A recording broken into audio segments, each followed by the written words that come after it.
મેં 2019માં લોન લીધી હતી 2,50,000 રૂપિયાની.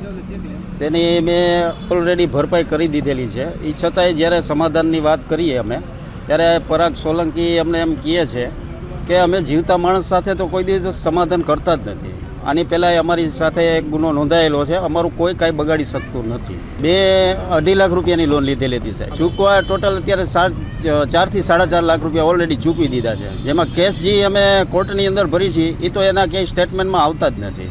જે આવે છે એ કાયદેસર જે પહેલાં અમે લોકડાઉન પહેલાં જે રેગ્યુલર હપ્તા ભરેલા છે એ, પછી જે કેસ કરેલા હોય ને એ ઓછામાં ઓછા 50 થી 60 જણા સાહેબ એમાં ફસાયેલા છે. અમારી માંગ એક જ છે કે આ લોકોને જેટલી થાય એટલી કડકમાં કડક આની માથે કાર્યવાહી થવી જોઈએ અને સમગ્ર બધી જેટલાને જે ચેક બધા છે એ બધાને પરત મળવા જોઈએ.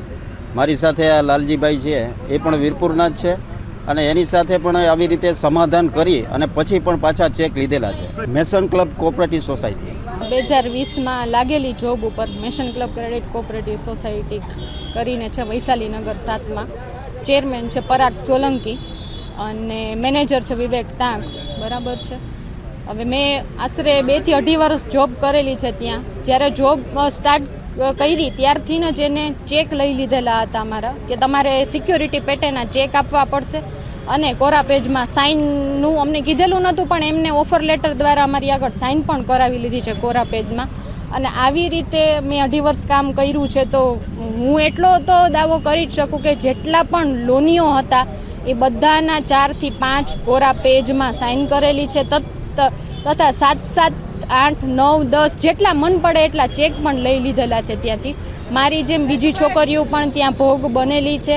આ પરાગ સોલંકી એટલો ક્રૂર માણસ છે કે એને લોકોને હેરાન પરેશાન કરવા એટલે કાંઈ નહીં, કારણ કે એ પોતે જ ખુદ દાવો કરે છે કે મારું કોઈ બગાડી શકશે નહીં, હું બધે પૈસા દઈ દઈશ. મારું પણ શોષણ કર્યું હતું સાહેબ. મને પણ ઝાંસામાં લીધેલી હતી, ફસાવેલી હતી અને પછી મેં એનું કયું જે માનેલું નહીં, બરાબર છે, ત્યારથી મને હેરાન પરેશાન કરવાનું ચાલુ કરેલું કે હવે હું તને જીવવા નહીં દઉં, હવે તને જો તું મારી સામી થઈ છો. એટલે પોલીસ ફરિયાદ કરી છે. માર્ચ 2025માં 376 પણ દાખલ થઈ છે. પણ છતાં પણ સાહેબ એક દિવસ પણ જેલમાં એ માણસ રહેલો નથી. ફરાર થઈ જાય, આગોતરા જામીન લઈ આવે, પાછો છૂટો.